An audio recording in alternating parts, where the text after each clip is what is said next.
It's time now for some real education on our Instant Classic segment. It's the segment that always ends the show. We try to balance out the bad news of American education with some genuine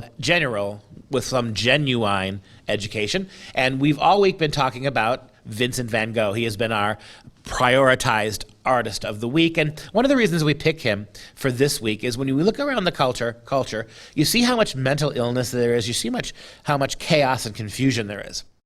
And that certainly surmises the mental capacity of Vincent Van Gogh. All through his career, all through his life, he struggled with incredible emotional and mental torment. His behavior, his ability to control himself, very, very fraught for Vincent Van Gogh. And yet, in spite of that chaos in his mind, when he painted, painting was a way out of it. Painting was what he considered his sanity. And the more concerned he became about his mental health at the end of his life, his last year of life, 1889, and checked himself into a sanitarium, the more he painted, the more prolific his painting became. As he pointed out to his brother Theo, this is what keeps me sane. I must paint, he says, because when I consider not painting, the chaos, in the words of Shakespeare, the chaos has come again. So I think in many ways Vincent represents an artist for our times. The chaos, the anarchy, the widespread intellectual and mental deficiencies that we see in the decisions that are being made, but also, too, in the hope that through his art, Vincent was able to take tragedy, take suffering, and to very uniquely in a human way transmute that into beauty. And so take a look at our last image from him for this Van Gogh week. And we've got Irises, also from 1889. This is from the year he would eventually take his own life.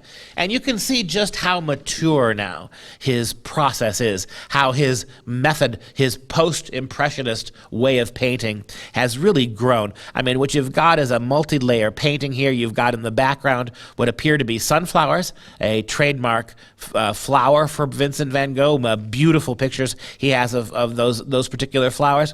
And then in front of them now, you see these irises. Very beautiful, a very different kind of plant. Very, not just in terms of color and contrast, but in form and morphology. The iris is just a totally different plant from those plants behind it. But you see how beautiful they are. Some of them are luxuriant. I mean, they've begun to spread at the bottom of the picture. It almost looks like they've been trampled, but they begin to move and to grow and to spread, these irises, these very beautiful flowers. And you see in his brushstrokes, when you consider the way that heavy paint at the very bottom left, where the ground is supposed to be, those browns and those ochres, that make such a nice distinction from at the top right hand of the picture, where you see a grass field.